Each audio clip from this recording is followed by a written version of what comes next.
양양 낙산해변의 생활형 숙박시설 건설로 인한 피해 민원을 제기한 주민에게 노동단체 간부가 합의를 종용하며 영업을 방해하고 있다는 주장이 제기됐습니다.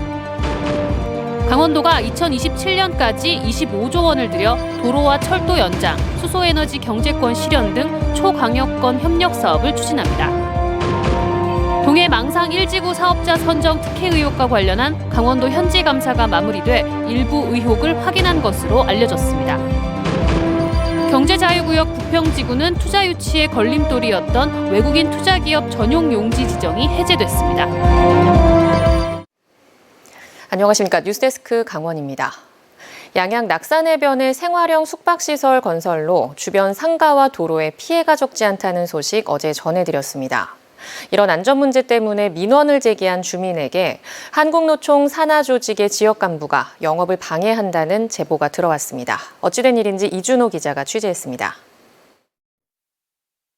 양양 낙산해변 앞 무인모텔 주차장, 표면에 명확하게 한국노총이라고 표기된 승합차가 주차면 3칸을 가로질러 차를 댑니다.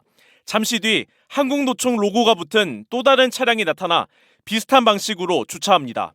이 차량들은 손님들이 가장 많을 때인 토요일 오전부터 월요일 오전까지 만 이틀가량 주차됐습니다. 모텔 주차장입니다. 전체 주차 면수가 모두 23대인데요. 이렇게 한쪽 면을 막아버리면 주차 가능한 차량대 수가 절반 가까이로 줄어듭니다. 모텔 주인은 차량을 몰고 온 한국노총의 한 지역 간부에게 지속적으로 괴롭힘을 당했다고 주장합니다. 생활형 숙박시설 공사와 관련해 건물 벽면에 금이 가고 담이 무너지자 안전피해 민원을 제기했는데 지역 간부가 시공사와 보상에 합의하라고 강요했다는 겁니다. 합의를 거부하자 차량으로 모텔 주차장을 막는 것도 모자라 늦은 밤 술을 마시고 찾아와 행패를 부렸다고도 말했습니다. 얼마를 주면 되겠냐. 그래서 나중에 흙을 파내야 되는데 우리가 지장을 본다. 이런 식으로 얘기하더라고요. 지역 간부는 공사장에 억대 일감을 따내고 인부들이 가끔씩 이용하는 한밭집도 운영하고 있습니다. 사토 운반에 대한 부분을 토목업체랑 계약하신 분입니다. 1억 5천 정도 되네요. 상황을 파악하기 위해 노조 간부에게 연유를 물었지만 어떤 입장도 밝히지 않았습니다. 입장을 밝히시지 않으신 건가요? 이에 대해 한국노총 연합노련은 해당 간부의 행동은 처음으로 알게 됐다며 진상조사에 나서겠다고 밝혔습니다. MBC 뉴스 이준호입니다. 강원도가 2027년까지 초광역권 협력 사업에 25조 원을 투입합니다. 강원도는 3개 지자체와 함께 도로, 철도 연장 등 12개 사업에 21조 원을 투자하고 9개 광역지자체와 수소에너지 경제권 실현 등 34개 사업에 1조 6천억 원을 투입합니다. 또 2조 3천억 원을 투입해 7개 지자체와 백두대간권 인프라 구축 등 7개 사업을 펼칠 계획입니다. 이번 사업은 국비 23조 5천억 원과 지방비 9조 136억 원, 민자 6,255억 원이 각각 투입됩니다.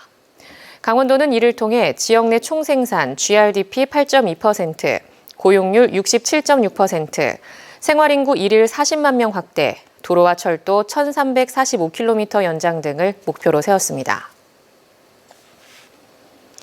동해안권 경제자유구역 망상 1지구 사업 특혜 의혹과 관련해 강원도 차원의 현지 감사가 마무리된 가운데 일부 의혹을 확인한 것으로 알려졌습니다. 강원도 감사위원회는 지난 2017년부터 2018년까지 사업자 지정과 망상 1지구 축소 분할을 비롯한 사업 계획 변경 과정 등을 살펴본 것으로 알려지고 있습니다. 특히 당초 사업 계획에 없었던 공동주택 9천 가구 건립 계획이 포함된 경위를 집중적으로 파헤친 것으로 확인됐습니다. 감사위는 다음 주 중간 점검 뒤 감사 결과 발표 시기를 조율 중입니다. 동해안권 경제자유구역에는 동해 망상지구 외에 북평지구도 있습니다. 그런데 북평지구의 상당 부분이 외국인 투자기업 전용 용지로 지정돼 투자 유치가 쉽지 않은 점 등을 고려해 정부가 개발 계획을 변경했습니다. 배현환 기자가 보도합니다. 동해 북평 산업단지 내에 자리 잡은 동해안권 경제자유구역 북평지구입니다.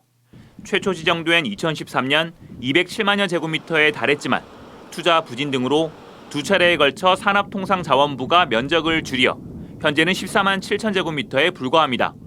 더구나 지금 면적의 약 3분의 1인 4만 9천 제곱미터는 외국인 투자기업 전용 용지로 묶여 있어 투자 유치가 더욱 어려웠습니다. 그런데 최근 산업통상자원부가 동해안권 경제자유구역청과 협의해 외국인 투자 전용 용지를 해제하는 내용의 부평지구 개발계획 변경을 고시했습니다. 유치산업도 기존의 수산물 가공과 저장 처리와 함께 수소산업 관련 제조업을 유치하는 내용을 새로 넣었습니다. 국내 기업이 이제 들어올 수 있는 기회가 너무 좀 박탈이 됩니다. 그래서 그거를 이제 수소 관련 기업의 국내 기업들이 이제 유치시키기 위해서 이미 수소 관련 기업 3곳이 입주 계약을 체결해 관련 업체의 추가 유치 가능성도 커졌습니다. 동해안권 경제자유구역 부평지구의 개발 계획이 변경되면서 강원도와 동해시가 추진하고 있는 수소산업 확장에도 도움이 될 것으로 기대되고 있습니다.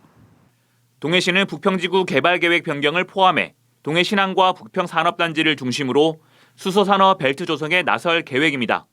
수소 운송 저장 클러스터의 저장 운송 용기를 연구 개발하고 생산하는 것점으로 동해시가 지정이 될 겁니다. 거기와 연계해서 경제구역도 이제 시너지 효과를 낼 수 있도록 경제자유구역 부평지구가 물류와 비즈니스 중심지는 물론 수소산업의 새로운 메카가 될 수 있을지 관심을 모으고 있습니다. MBC 뉴스 배현환입니다. 올봄 포근한 날씨에 일찍 꽃이 핀 과수 농가들이 냉해 피해로 울상을 짓고 있습니다. 열매가 제대로 열리지 않는 등 피해가 잇따르고 있습니다. 윤하은 기자가 보도합니다. 원주의 한 배농가. 나무마다 열매는 없고 잎사귀만 무성합니다. 그나마 달려있는 열매도 모양이 들쑥날쑥해 상품성이 떨어집니다. 지난달 초순 꽃이 핀 이후 갑작스럽게 떨어진 기온에 냉해를 입어 수정이 제대로 되지 않은 겁니다. 열매가 커야 되는데 열매가 없으니까 나뭇가지만 자꾸 이렇게 커지는 거예요. 이게 또 햇빛을 못 받고 그러니까 일단 내년 농사를 위해서 어느 정도 계속 솎아주고 있는 거예요. 예년 같으면 나무 한 그루당 200~300개의 열매가 맺혔어야 하지만 지금은 2~3개를 찾아보기도 어렵습니다. 인근의 다른 농가도 사정은 비슷합니다. 특히 신고배 품종의 피해가 큰 것으로 보입니다.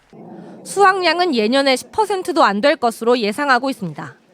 30년 됐고 오는 분 한 40~50년을 농사를 졌는데 처음이래요. 내년에도 꽃눈이 형성이 좀 잘 돼야 될 텐데 좀 그것도 문제예요 지금. 강원지방기상청에 따르면 지난 3월 강원도의 평균 기온과 최고 기온이 관측 이래 가장 높았습니다. 4월 초에도 낮 기온이 25도 가까이 오르면서 백꽃이 평년보다 7일에서 10일가량 일찍 폈습니다. 그 뒤로 아침 기온이 영상 1도 수준으로 떨어지는 날이 사흘가량 이어졌습니다. 강원도에 따르면 지금까지 도내에서 접수된 과수농가의 이상 저온 피해는 60헥타르가 넘습니다. 특히 원주의 배, 사과, 복숭아 농가의 피해가 큽니다. 또 4월 말에 내린 서리로 횡성 둔내 지역의 감자 농가도 30헥타르 넘게 피해를 입은 것으로 파악됐습니다. 강원도는 오는 19일까지 피해 접수를 계속하는 한편 정부 차원의 재난지원금 지급과 약재비 지원 등을 검토하고 있습니다. MBC 뉴스 윤하은입니다. 강릉 산불 피해 주민들에게 시세를 감면해주고 천연물 바이오 국가산업단지 사업 시행자인 LH에 예산을 지원하는 방안이 추진됩니다.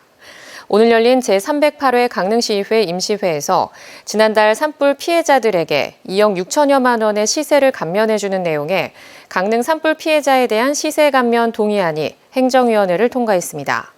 또 강릉 천연물 바이오 국가산업단지의 추정 분양가가 3.3제곱미터당 216만 원으로 타 시도 평균 135만 원보다 높아 조성원가를 낮추기 위해 사업 시행자인 LH에 400억 원가량을 지원하는 내용의 동의안도 산업위원회를 통과했습니다. 최근 건설노조 탄압 중단 등을 요구하며 분신에 숨진 노동조합 간부 고 양회동 씨를 위한 분향소가 설치됐습니다. 양회동 열사 정신계승을 위한 강릉 지역 공동대책위원회는 강릉 월화거리에 양 씨 추모를 위한 강릉 분향소를 설치하고 매일 오전 10시부터 저녁 8시까지 운영한다고 밝혔습니다. 공대위는 민주노총 강릉지역지부와 강릉지역 진보정당, 시민사회단체가 양회동 씨를 추모하고 유지를 받들기 위해 발족했습니다. 강릉 경포의 한 골프장에서 불에 탄 나무를 벌채하던 70대 노동자가 나무에 맞아 숨진 사건과 관련해 중대재해처벌법 위반 여부에 대한 조사가 시작됐습니다.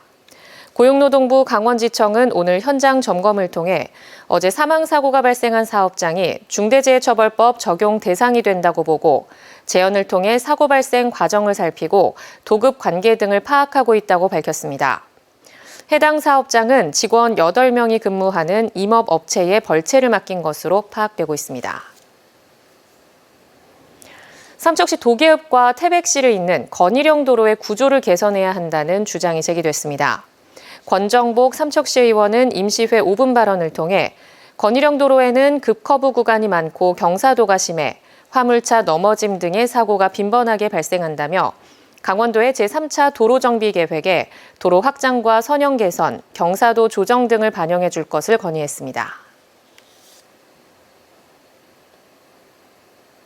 강원뉴스 마칩니다. 시청해주신 여러분 고맙습니다.